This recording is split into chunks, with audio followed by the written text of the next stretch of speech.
Hey guys, welcome back to the channel. So on today's tutorial, I'm gonna show you how to turn on post view history on TikTok.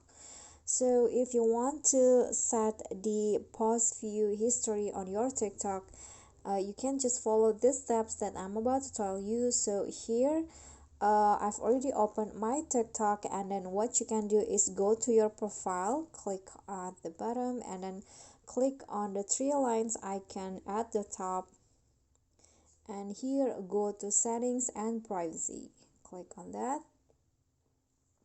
and here go to privacy, and here at the privacy page just scroll down until you find the post views option. So this one's right here, and click on that options, and here if you turn on the post view history, it will allow people you follow to see that you view their posts and see which followers view yours.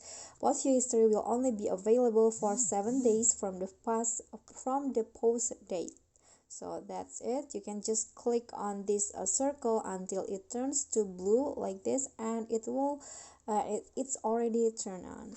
Okay guys, so that's all for me. I hope this video will be helpful to you. Thank you guys so much for watching. If you enjoyed the video, please give me a like and smash that subscribe button down there, and also don't forget to leave a comment. That's it for me today. See you guys next time.